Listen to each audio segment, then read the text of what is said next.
Hello అండి అందరికీ. ఏంటి మేము ఎక్కడికి వచ్చామనుకుంటున్నారా? సినిమా థియేటర్కి వచ్చామండి. సంక్రాంతి హాలిడేస్ అయిపోయినాయి కదా, మా పిల్లలు సినిమాకి తీసుకెళ్ళమని గొడవ చేశారు. అందుకని మనశంకర్ వరప్రసాద్ సినిమాకి అయితే వచ్చామండి. వచ్చిన తర్వాత ఇక్కడ హౌస్ఫుల్ అయిపోయి ఫ్రంట్ సీట్లు మాత్రమే ఉన్నాయి. రేపు వద్దామంటే మా పిల్లలు వద్దు, ఇప్పుడే చూసేద్దామన్నారు. సరే చేసేదేం లేక మళ్ళీ రేపేం వద్దాంలే అని చెప్పి మేము కూడా టికెట్లు తీసుకొని ఫ్రంట్ సీట్లో కూర్చున్నాము. సినిమా అయితే స్టార్ట్ అయిందండి.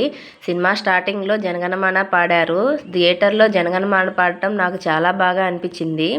చూడండి, పిక్చర్ అయితే స్టార్ట్ అయింది. నేమ్ టైటిల్ పడింది. నేమ్ టైటిల్ పడంగానే ఎన్ని అరుపులు, విజిల్స్ మామూలుగా లేదండి. ఇంకా చిరంజీవి ఇంటర్వ్యూలో అయితే అస్సలు చెప్పనవసరం లేదు. మామూలు విజిల్స్, అరుపులు లేదు. ఇక్కడ పిక్చర్ మీద చూడండి, ఒక అతను అయితే దండం పెడుతున్నాడు చిరంజీవి గారికి. చాలా బాగుందండి. ఫుల్ ఎంటర్టైన్మెంట్ సినిమా అండి. రిక్కీ చూడండి ఏ విధంగా డాన్స్ చేస్తున్నాడో, వీడు కూడా బాగా ఎంజాయ్ చేశాడు. మీరు కూడా ఒకసారి వెళ్ళి ఈ సినిమా చూడండి, చాలా బాగుంటుందండి.